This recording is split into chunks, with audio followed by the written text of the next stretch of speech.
I've been wondering for the past like 30 hours of gameplay in the back of my mind what it was exactly that this Bara peasant woman was actually talking about. So at the start of the game, she's like the first NPC you speak to after being kind of released from the tutorial, the prologue as it were. Yeah, so you have this, you get into this bit of a fight, you get locked up with your boy, and then afterwards you get released and then he disappears and you kind of have to figure out things on your own. And one of the first people who tries to help you with your new situation is this chick, and she's actually very helpful. You should listen to most of what she says. One thing she says that I couldn't really wrap my head around was answering my question about finding better clothes. She mentions the armory at the courthouse. I never really figured that out. She gives you like a single lockpick, gives you very vague directions and says good luck. As I'm going through the first town, through my first playthrough after, dozens of hours, I keep thinking like, what is she actually talking about? Because I never really understood that in the tutorial, and even after being in this town for several hours, I still don't quite understand what she means. And so I decided to theorize about it and do a little bit of testing to the point where I just started a whole new playthrough with the intent of following her instructions and seeing if I can have a better start theoretically. And so what turned into a simple investigation into what the heck she was trying to tell me has now developed into like a full-fledged, like first time playthrough best start type video. So I'm going to answer the initial question with her right now and then continue on with some other ideas about how to have a fantastic start to your playthrough of Kingdom Come Deliverance 2. I'm not saying this is the absolute best way to start the game, but if you do follow the steps that I go through, you're gonna be in a pretty dang good spot. Yeah, okay, so I've kind of gone through the dialogue. I asked her about clothing. I mentioned armor, and she mentioned the courthouse. Right here is the tavern. The building right next to it is where all of the guards and stuff hang out, as well as the scribe. And when I initially played through the game, I thought she meant like the scribe's quarters is where I should go. And that's not a bad choice because you got some very valuable books in there, but they're not as easy to steal. What I have discovered is that it's not the building specifically, it is this little shed next to the tavern. So it's right here. The tavern is off to the right. This little doorway, it's a little storage like shack basically, just filled with nothing but weapons and armor. And unfortunately, it has a lock classification of very hard. So for some reason, this little eating area is not considered trespassing. I have no idea why. It feels like a place you're not supposed to be.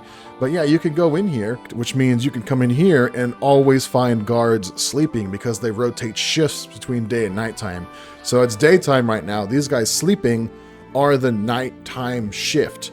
And so they take off all their equipment, and since they're sleeping, they're easy to steal from. You can either just pickpocket them or knock them out like I just did there.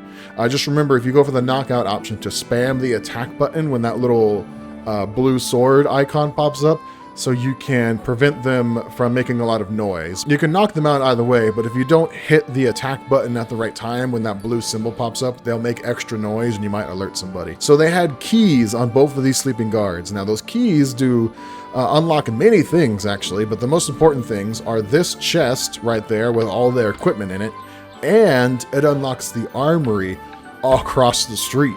So that's where I'm headed to right now. So there's someone sitting there at this moment. I think her name's Barbara. Oh, Agnes. Completely wrong. Anyways, so there was a guard there at one point, and now there's this chick named Agnes. Most of the time, there's actually not anybody sitting on this bench. So what you can do is just wait a little while, and eventually they will be the place will be nice and clear, and you don't have to worry about spending time picking the lock because you now have the keys. Okay, so I basically skipped some time here, and now she's gone, and there's a guard that walks around, but otherwise he's not. He's on the other side of the building right now.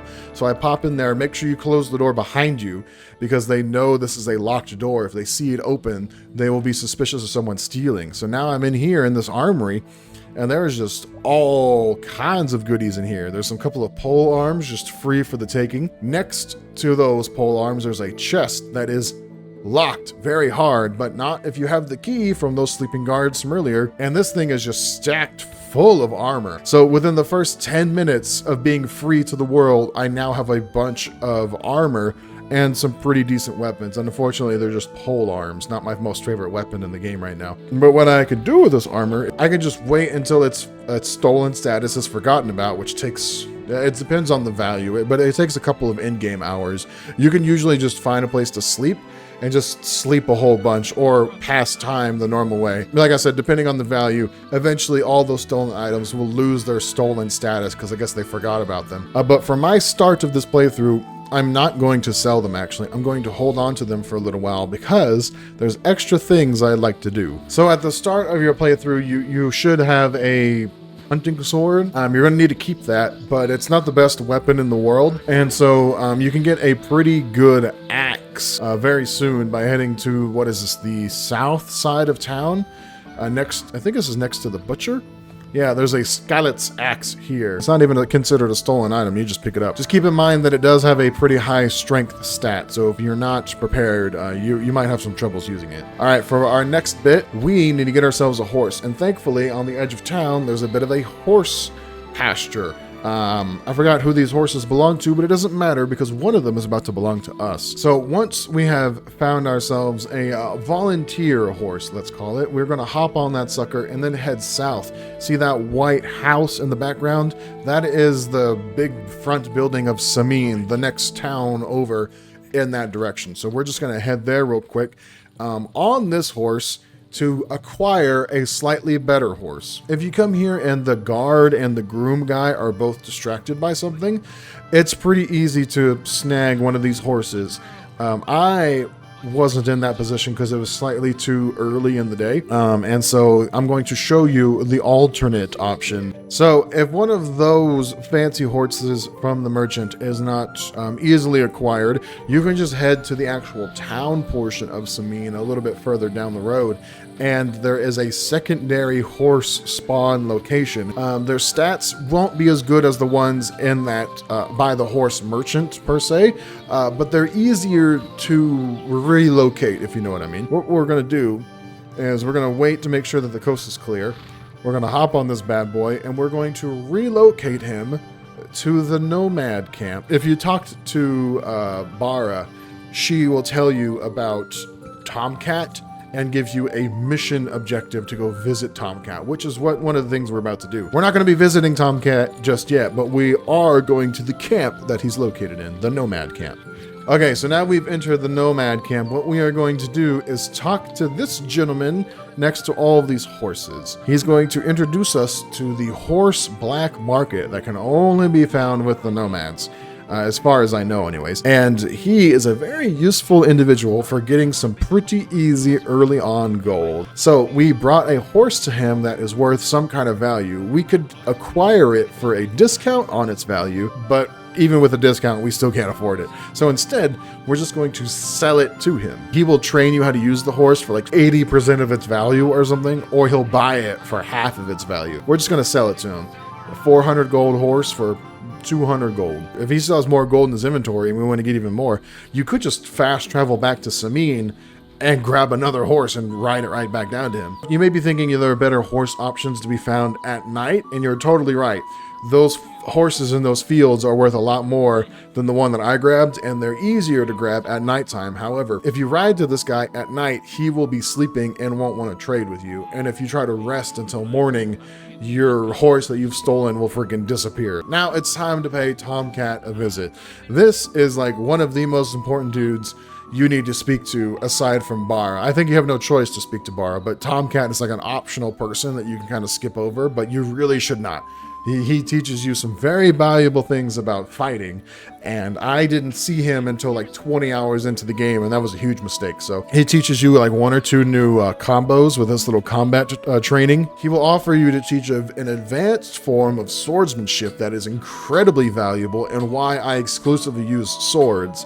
However, it's pretty easy to lose this fight with the starting close at the end of the tutorial, because he only needs like 2 swings to take you out. Luckily, I drank some of that savory snaps stuff and reloaded my save, and so we have all this armor here that I haven't been wearing because it's still considered stolen. It being labeled as stolen may get some of the guards upset with you, but Mr. Tomcat here, he's not a guard, so he doesn't care. So I'm going to equip some of this gear here, and then fight Mr. Tomcat in order to actually win that fight a little bit easier. So there we go. I'm decked out in a bunch of stolen equipment, but hey, it won't be stolen for much longer. And so now when I challenge Tomcat to a one-on-one duel, I will be in a much more advantageous position to actually win and get that special training for that swordsmanship I mentioned. And that is why, even though I got that fancy axe in the middle of town, I'm not using it for two reasons. One, I still don't have enough strength, and two, I need a sword specifically for this training he wants to offer. There we go. So now I have completed combat training number 1, and now I'm going to start combat training number 2, where I have to beat him in an actual duel one-on-one. And with my starting equipment, that's pretty, I wouldn't say it's impossible, but it's not very easy. But now I have a bunch of proper armor equipped, and I also made sure to save beforehand in case I messed this up. I had 2 of them savory snaps. One thing I didn't take into consideration was the durability of my sword, and the fact that it was very low. If I were to make at least one modification to this already, it would be find a sharpening wheel to fix the durability on your sword before you actually start this fight, because his sword does a lot of durability damage to your starting sword. So one thing to keep in mind. And see, look at that. He's hitting me like twice or 3 times now. He's a very good sword fighter, but his equipment is actually not that great. The one I stole from the guardhouse is a lot better. And so all I've basically done is block his attacks, get off like 2 combos, and his health is within winning range. I just need to get one more hit in, and he'll be done. There we go. I got it. And so now he's going to teach me about the Master Strike. The Master Strike is the most valuable technique, maybe in the game period, but definitely if you're using a sword. Like, it really brings all of the swords up above the other melee weapons, in my humble opinion, and why I use them exclusively. And now that I beat him in a duel with my stolen armor, I have access to this awesome counterattack ability exclusive to swords and exclusively taught by this guy, as far as I know, within the first, like, 20 minutes of starting the free roam portion of the game. The game doesn't start super quickly. The whole intro takes like an hour, but once you start the free roam section, the whole point of this video is to show you that you can really optimize yourself to have quite the head start. After I'm done in the Nomad camp, I'm actually going to travel back to Trotskovitz. After taking my nap in Trotskovitz, I go and pay a visit to the next neighboring town with the blacksmith in it. So I'm going back to that horse pasture that was so useful to me last time, and I'm going to be heading up northwest instead of southwest. And so on my way to the blacksmith, I'm going to acquire a little bit more finances, and so I'm going to make a pit stop at the big castle. So for anybody who doesn't know, that little rock outcropping right here at the bottom of the castle, there's a little legend about the quarry, about the guys who made it, hiding a bunch of gold, and everyone thinks it's a rumor because it's been a couple decades. Well, it's not a rumor. There's a big pile of gold just waiting at the bottom of this castle for someone to stumble across it, and that's what I'm about to do right now. It's not even tied to a quest. You don't need to activate anything. You just walk up and pick up your gold. If you can see here, there's a camp down here. There's a little dilapidated house. Up here at the top of the quarry, there's like a tree. We're basically heading right for that tree. And there's all kinds of ladders and ledges you can climb up to get up to that point. But you can actually just go around to the left side, and it's sloped enough to where you can just walk up there. You don't gotta do any climbing whatsoever. And so now we walk up to that tree essentially, and we find ourselves a big bag of gold, like almost 600 pieces of gold. And since we now have a mission to go to Takov to talk to the blacksmith, you can kind of just see exactly where it is.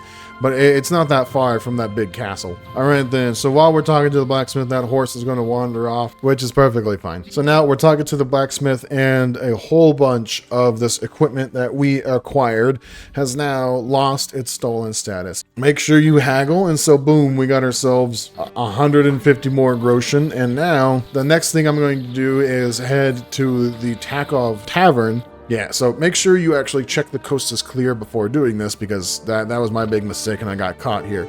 But I'm going to now take this fancy horse next to the tavern, take it back to the nomads, and instead of selling it to them, I'm going to have that black market horse guy train the horse to just be my horse. So within the first 30 minutes of this playthrough, I have a bunch of gold, I got a bunch of armor, and I know one of the best fighting techniques for sword combat.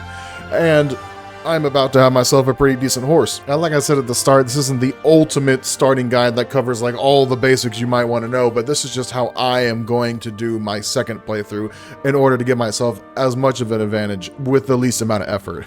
If you enjoyed the video, please like and subscribe for more, because I still have lots of Kingdom Come to play through. I haven't even found Hans yet in my first playthrough. Like 30 hours in, I haven't found the guy just because I haven't been looking for him. But doing lots of other things. I'll find him eventually. I found my dog first, you know, because of priorities. Like the video, subscribe for more, and until the next one, this is not goodbye for good, it's goodbye for now.